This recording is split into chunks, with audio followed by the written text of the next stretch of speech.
आदाब, सत श्री अकाल दोस्तों। स्वागत है आप सबका मेरे YouTube चैनल स्वप्निल जंक्शन पर और मैं आशा करता हूं कि आप सभी स्वस्थ और सुरक्षित होंगे। दोस्तों, आज की इस वीडियो में मैं सबसे पहले आपको दो लोगों के नाम बताना चाहूंगा। सबसे पहले बिहार के मुख्यमंत्री नीतीश कुमार का और दूसरा नाम है बिहार के ही स्वास्थ्य मंत्री मंगल पांडे का। इन दोनों व्यक्तियों का नाम आप पूरी वीडियो के अंत तक जरूर याद रखिएगा दोस्तों, क्योंकि ये दोनों वो शख्स हैं जो कि संवैधानिक पदों पर बैठे हैं और इनके ऊपर ये दायित्व है, इनके ऊपर ये जिम्मेदारी है कि ये एक प्रकार से राज्य में जो कुछ भी बुरा हो रहा है उसकी भी आगे बढ़कर जिम्मेदारी लें और अगर कुछ अच्छा हो रहा है तो उसका श्रेय भी ले लें। और साथ ही साथ इन दोनों व्यक्तियों ने आगे बढ़कर हर बार इस बात को दोहराया, हर बार इस बात को कहा कि राज्य में दरअसल कोविड की जो परिस्थितियां हैं या कोविड का जो संक्रमण है वो दरअसल अभी उस विकराल रूप को धारण नहीं कर पाया है। यानी जब देश में अप्रैल और मई के महीने में और विशेष रूप से मई का जो शुरुआती 15 दिन थे उसमें जिस प्रकार से बिहार में भी आपने वो तस्वीरें देखी कि शमशान घाटों में, कब्रिस्तान में अनगिनत शव आ रहे हैं, जलाने और दफनाने के लिए जगह तक नहीं बची है। साथ ही साथ आपने ये भी देखा कि बक्सर में किस प्रकार से गंगा के किनारे शव तैरते हुए मिले। लेकिन अगर आप इन दोनों व्यक्तियों की पुराने बयान अगर आप निकालेंगे तो उसमें पाएंगे कि इनके बयानों से सीधे तौर पर ऐसा लगता है कि बिहार के भीतर तो स्थिति कभी नाजुक हुई ही नहीं। लेकिन अब जो बिहार की तरफ से एक ऐसा डेटा आया है, यूं कहिए कि बिहार ने एक बैकलॉग ठीक किया है, बिहार के स्वास्थ्य विभाग ने एक पुराने उधार को चुकाया है। इसको आप ऐसे समझिए दोस्तों, आप अक्सर देखते होंगे कि आखिर हमारे देश के भीतर तमाम राज्यों में कोविड की मौतों को लेकर समय समय पर सवाल उठते आए हैं। हमारे देश के जो स्थानीय अखबार हैं या फिर जो अलग अलग मीडिया हाउसेज हैं जो क्षेत्रीय लेवल पर हैं, उन्होंने लगातार ऐसी रिपोर्टिंग करी है कि दरअसल शमशान घाटों में और कब्रिस्तान में इस दौरान ज्यादा संख्या में शव आए हैं अंतिम संस्कार के लिए।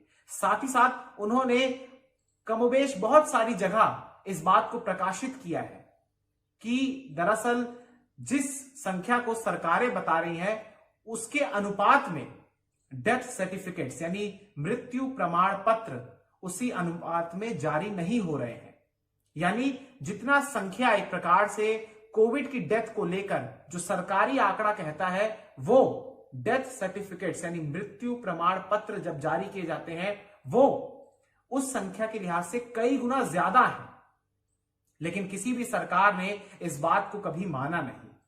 लेकिन यहां पर एक बात और है दोस्तों कि बिहार सरकार ने अगर इस बात को माना है तो यह स्वागत योग्य है। लेकिन कहीं ना कहीं इसे मानने के बाद जो वहां के स्वास्थ्य मंत्री द्वारा दलील दी गई, जो सफाई पेश की गई, वो वाकई में शर्मनाक है, क्योंकि उसमें कहीं ना कहीं वो स्वयं की ही प्रशंसा करते हुए दिख रहे हैं, अपनी ही पीठ थपथपाते हुए दिख रहे हैं। मैं आपको दोस्तों आज ये पूरा मामला समझाता हूं। दरअसल बिहार में एक बहुत बड़ी प्रशासनिक लापरवाही सामने आई है। स्वास्थ्य महकमा वहां का हिल चुका है, एक बहुत बड़ा घालमेल वहां से सामने आया है। शायद आंकड़ों की हेराफेरी कहीं और भी हुई हो, लेकिन बिहार में ये जो आंकड़ों की हेराफेरी हुई है या आप यूं कहिए कि ये इतना बड़ा जो घोटाला हुआ है, दरअसल ये एक प्रकार से सिद्ध करता है, इस बात को तस्दीक करता है, इस बात की पुष्टि करता है कि ना तो हमारी सरकारें लोगों का जीवन बचाने में सक्षम है और ना ही मौतों का आंकड़ा देने में सक्षम है। आपको एक बात बताना चाहूंगा दोस्तों, उदाहरण के तौर पर मान लीजिए किसी अगर ऐसे राजनेता की मृत्यु हो जाती है जो कि सत्ता में होते हैं, या किसी बहुत बड़े कद वाले नेता की मृत्यु हो जाती है जो राष्ट्रीय स्तर के होते हैं, तो फिर उनकी याद में, उनकी स्मृति में राजकीय और राष्ट्रीय शोक मनाया जाता है, घोषित कर दिया जाता है। लेकिन यहां पर आम आदमी की वैल्यू क्या है आप समझिए। आम आदमी की वैल्यू सरकारों की दृष्टि में महज एक वोट जितनी है, इससे ज्यादा कुछ नहीं है। जबकि मौत जब होती है तो वो आंकड़ा नहीं होती। जिसके घर में मौत होती है उसके परिजनों से या जो लोग उस पर आश्रित होते हैं उनसे जब आप पूछेंगे या जब ये सरकारी पूछेंगे या सरकारी मुलाजिम पूछेंगे तब यह पता चलेगा कि ये तो एक कहानी होती है जिसे ये एक संख्या के एक प्रकार से फेरे में बांध लेते हैं, संख्या के तौर पर देखते हैं। बिहार में जिस आंकड़े को लेकर पर्दादारी हुई है, अब मैं आपको सिलसिलेवार तरीके से वो घटना बताना चाहूंगा दोस्तों। दरअसल बिहार में बुधवार को अचानक से 3,951 जो पुरानी मौतें थी यानी बैकलॉग था उसे दूर किया गया और इन 3,951 मौतों को जोड़ा गया। मैं आपको बताना चाहूंगा दोस्तों कि बिहार राज्य में 7 जून तक जो मौत का आंकड़ा था कुल मिलाकर अभी तक सोचिए पिछले करीबन 1.5 साल से जो मौत का आंकड़ा था वो था 5,424। ये 7 जून तक का था, लेकिन 8 जून को अचानक से इसमें उछाल आया और 3,951 डेथ टोल्स बढ़ गई और इसके बाद ये 9,375 हो गया।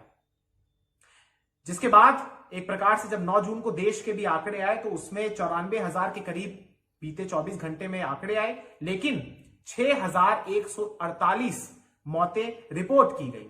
अब यह विश्व रिकॉर्ड बन गया क्योंकि एक दिन में दुनिया में कहीं पर भी एक दिन में 6,148 डेथ्स नहीं हुई थी, लेकिन हमारे देश में ऐसा हुआ और उसमें प्रमुख कारण यह था कि बिहार ने दरअसल अपना जो बैकलॉग था उसे क्लियर किया और बिहार ने पुरानी मौतों को उसमें जोड़ दिया। हालांकि यहां पर एक बात बड़ी दुखद है और वो ये है कि जब इस आंकड़े को लेकर जांच की गई और जब ये पूरा आंकड़ा जोड़ा गया तो इसमें यह बात का जिक्र नहीं किया गया कि आखिर ये किस तारीख से लेकर किस तारीख तक है। सिर्फ ऐसे कह दिया गया ऊपर ऊपर से कि इतनी मौतों को हम जोड़ रहे हैं, ये मौतें पहले सरकारी आंकड़ों में नहीं थी। आपको मैं एक और बात बताना चाहूंगा दोस्तों कि ये बिहार में जिस प्रकार से हुआ है इसको लेकर अब और राज्यों में भी सवाल उठ रहे हैं। लेकिन मैं आपको यह भी बताना चाहूंगा दोस्तों, फिर आपको आगे इस वीडियो के अगले हिस्से में बताऊंगा कि किस जिले में कितनी मौतों को जोड़ा गया है, लेकिन उससे पहले आप ये जान लीजिए कि दरअसल आखिर ये इतना बड़ा ये जो एक प्रकार से घालमेल है या ये जो हेरा फेरी है या ये जो अचानक से इस बैकलॉग को क्लियर किया गया, इतने कौन से इन नेताओं के भीतर या सरकार के भीतर कौन सी उनकी आत्मा जाग गई या कौन से उनके अंतरात्मा की आवाज आ गई कि सुशासन सरकार ने त्वरित कार्रवाई की और स्वतः संज्ञान लिया। नहीं, ऐसा नहीं है दोस्तों। मैं आपको बताना चाहूंगा कि यह सरकार की संवेदनशीलता नहीं जागी, बल्कि पटना हाईकोर्ट यानी पटना उच्च न्यायालय ने 17 मई को एक फैसला दिया या एक निर्देश दिया, ऐसे समझ लीजिए। उन्होंने निर्देश ये दिया दोस्तों बिहार सरकार को। दरअसल क्या हुआ वहां पर मैं आपको पूरा किस्सा बताता हूं कि बक्सर जिले में 1 से 13 मई के बीच प्रशासन की ओर से सिर्फ 6 मौतें दिखाई गई। 1 से 13 मई के बीच बक्सर जिले में सिर्फ 6 मौतें बताई गई, सरकारी आंकड़ा। लेकिन जब शमशान घाटों का आंकड़ा सामने आया तो वो 789 था, 789। जब 789 डेथ्स इसी दौरान हुई करीबन 2 सप्ताह के दौरान, तो वहां पर पटना हाईकोर्ट में कहा गया, वहां पर यह बात कही गई कि आखिर हम विश्वास किस बात पर करें, किन आंकड़ों को हम सही माने। और इसके बाद पटना हाईकोर्ट की तरफ से बिहार सरकार को यह निर्देश दिया गया कि आप इन आंकड़ों को रीवेरीफाई कराएं, आप इन आंकड़ों की पुनर्जांच करें, एक प्रकार से इन्हें एक बार फिर से वेरीफाई कराइए ताकि स्थिति और तस्वीर हमारे सामने साफ हो सके। अब मैं आपको बताना चाहूंगा दोस्तों कि तकरीबन 20 दिन बाद यानी 3 सप्ताह के बाद यह रिपोर्ट आई। अब बिहार सरकार ने क्या किया वो भी आप जान लीजिए। बिहार सरकार ने 2 टीमों का गठन किया और एक टीम में मैं आपको बताना चाहूंगा कि इसमें मेडिकल कॉलेज के प्रिंसिपल के साथ साथ कॉलेज के मेडिसिन विभाग के हेड्स शामिल थे, जिन्होंने अस्पताल के भीतर आंकड़ों की जांच करी, अस्पतालों के भीतर। साथ ही साथ एक दूसरी टीम का गठन किया जिसमें सिविल सर्जन के नेतृत्व में मेडिकल ऑफिसर्स शामिल थे।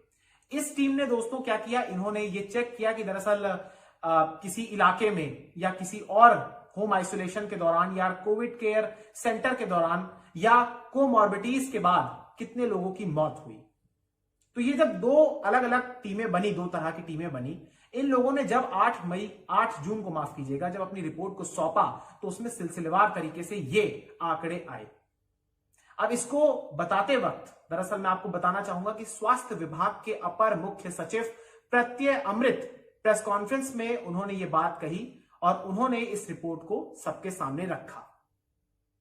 अब आपको दोस्तों मैं बताना चाहूंगा कि आखिर इस पर बिहार के स्वास्थ्य मंत्री मंगल पांडे साहब का क्या बयान है। उन्होंने कहा कि हमने इस मौत के आंकड़े को स्वीकार किया है, इसलिए यह बहुत बड़ी बात है।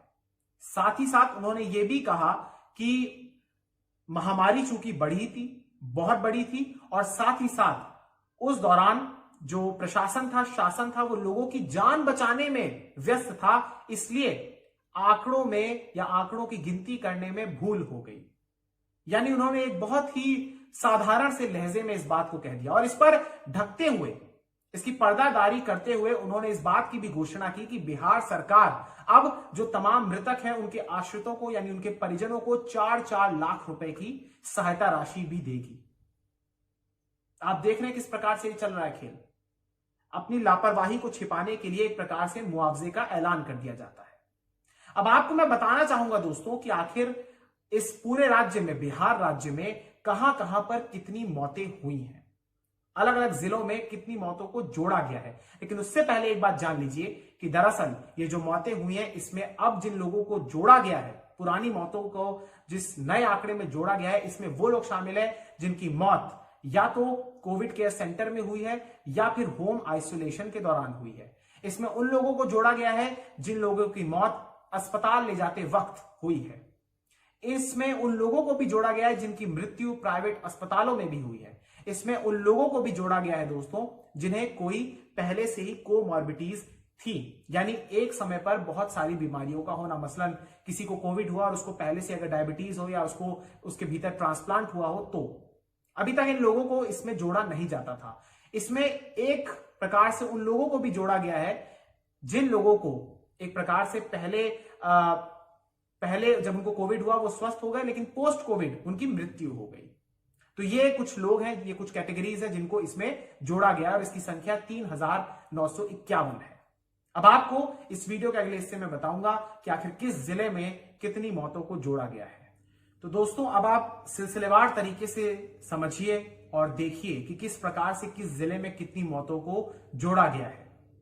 अररिया में 27, औरंगाबाद जिले में 36, बांका में 21, बेगूसराय में 316, भागलपुर में 34, भोजपुर में 49, बक्सर में 97, दरभंगा में 150, गया में 87, गोपालगंज में 45, जमुई में 60, जहानाबाद में 40, कैमूर में 102, कटिहार में 42, खगड़िया में 38, किशनगंज में 30, लखीसराय में दोस्तों 58, मधेपुरा में 18, मधुबनी में 162, मुजफ्फरपुर में 314, नालंदा में 222, नवादा में 66, पश्चिमी चंपारण में 24, राजधानी पटना में 1070।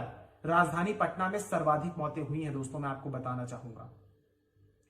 साथ ही साथ पूर्वी चंपारण में 291, पूर्णिया में 101, रोहतास में 122, सहरसा में 90, समस्तीपुर में 36, सारण में 27, शेखपुरा में 33, शिवहर में 18, सीतामढ़ी में 32, सुपौल में 41 और वैशाली में 52 मौतें दर्ज की गई है। इन्हें जोड़ा गया है दोस्तों।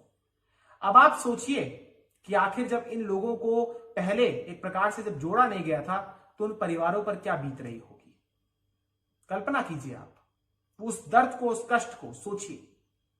मैं साथ ही साथ दोस्तों आपको बताना चाहूंगा कि बिहार ही नहीं बल्कि कई ऐसे राज्य हैं जहां पर संशय उत्पन्न हुआ है या जहां के आंकड़ों को लेकर संशय, संदेह लगातार उत्पन्न हुआ है। मसलन मैं आपको बताना चाहूंगा कि उत्तराखंड में भी वहां के उच्च न्यायालय ने इस बात को लेकर निर्देश दिए कि आप ऑडिट करवाइए मौतों को लेकर। तेलंगाना के भी हाईकोर्ट ने इस बात के निर्देश दिए कि आप ऑडिट कराइए। इसी के साथ साथ दिल्ली में भी इस बात को लेकर सवाल उठ रहे हैं कि आखिर डेथ जो सर्टिफिकेट्स हैं उसकी संख्या ज्यादा है और आप जो मौतें दिखा रहे हैं उसकी संख्या कम क्यों है। साथ ही साथ राजस्थान में भी ऑडिट को लेकर बात हो रही है, उड़ीसा में भी ऑडिट को लेकर बात हो रही है। उत्तर प्रदेश का क्या, जहां पर इतने सारे शव गंगा किनारे आपको दिखे थे।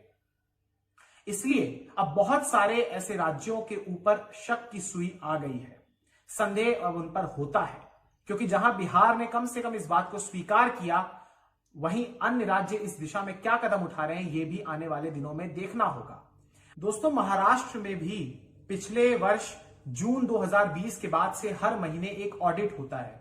हर महीने के अंत में ये ऑडिट होता है और उसमें ये जांच की जाती है, वेरीफाई किया जाता है, रीवेरीफाई कराया जाता है कि आखिर कितनी मौतें हुई हैं और क्या वो आंकड़े सही हैं। मैं आपको बताना चाहूंगा कि पिछले साल आपको याद होगा कि जून के महीने में तकरीबन 1300 मौतों को उन्होंने जोड़ा था, जो कि उस समय राज्य सरकार के आंकड़े में नहीं थी।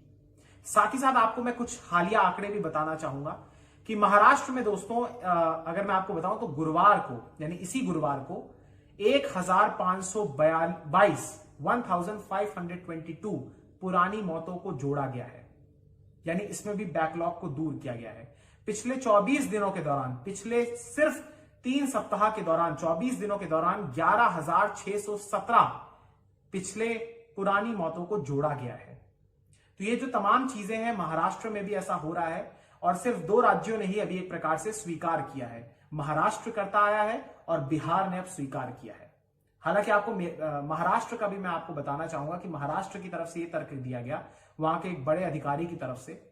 उन्होंने कहा कि कई बार हमारे यहां मैन पावर का क्रंच होता है, यानी कई बार स्टाफ की कमी के कारण और कई बार टेक्नोलॉजी के कारण या पुअर कनेक्शन के कारण, उन्होंने कहा टेक्निकल प्रॉब्लम्स के कारण, तकनीकी रूप से खामियों के कारण ये वो अपडेट नहीं कर पाए। बहरहाल दोस्तों, ये चीजें अब इस देश में सामने आई हैं। अब आने वाले समय में ये देखना होगा कि आखिर कौन कौन सी राज्य सरकारें अपनी गलतियों को स्वीकारती हैं, क्योंकि कहीं ना कहीं एक बहुत बड़ा घालमेल हुआ है। क्योंकि बहुत सारे मीडिया जो स्थानीय स्तर पर है, उन्होंने इस बात की रिपोर्टिंग करी है कि एक प्रकार से मौतों को लेकर कई जगह छिपाया जा रहा है, यानी अंडर रिपोर्टिंग हो रही है। जितनी मौतें हो रही हैं उसे कम करके दिखाया जा रहा है। बिहार ने अपने आप को थोड़ा सा अपडेट किया है, हालांकि विपक्ष वहां का अभी भी सवाल उठा रहा है और वो आरोप लगा रहा है कि असली मौत के आंकड़े बहुत ज्यादा है, कई गुना ज्यादा है। लेकिन कम से कम एक दिशा में बिहार ने कदम उठाया, महाराष्ट्र उठाता आ रहा है। जिन राज्यों का मैंने जिक्र किया उन्हें भी कदम उठाने की जरूरत है, और तमाम जिन राज्यों का मैंने जिक्र नहीं किया उन्हें भी अपने यहां ऑडिट कराने की जरूरत है, तभी सही तस्वीर सामने आएगी। और आखिर ये सही तस्वीर आना क्यों भी जरूरी है, ये भी मैं बताना चाहूंगा दोस्तों। जब भी किसी देश में दोस्तों कोई त्रासदी आती है या फिर महामारी आई हुई है जैसे इस समय, या कोई प्राकृतिक आपदा आती है, तो उससे संबंधित सही आंकड़ों का जानना या उनका बताना सरकारों के लिए बहुत जरूरी होता है, ताकि उससे जो लोग जिंदा हैं उन्हें सहायता हो सके, और साथ ही साथ महामारी को टैकल करने की दिशा में जरूरी कदम हमारे नीति निर्माता उठा सके। लेकिन हमारे देश में आंकड़ों को छिपाया जा रहा है, और कोई अगर आंकड़ों को सामने ला देता है तो उसे देश विरोधी, राष्ट्र विरोधी, या कह दिया जाता है कि वो छवि खराब कर रहा है। गजब की परिस्थिति है। इसी देश के वो नागरिक हैं जिन लोगों को आपने छिपाया है, उन्होंने भी कभी ना कभी आपको वोट दिया होगा, या नहीं भी दिया होगा तो वो इस देश के नागरिक हैं। और आखिर उनकी वैल्यू क्या है, ये देखिए आप, 3,951 मौतों को जोड़ा गया है करीबन 1.5 साल बाद। बहुत दुखद है, बहुत दुखद है। बहुत बहुत शुक्रिया, बहुत बहुत धन्यवाद। जय हिंद, जय भारत, वंदे मातरम, इंकलाब जिंदाबाद, सत्यमेव जयते। नमस्कार।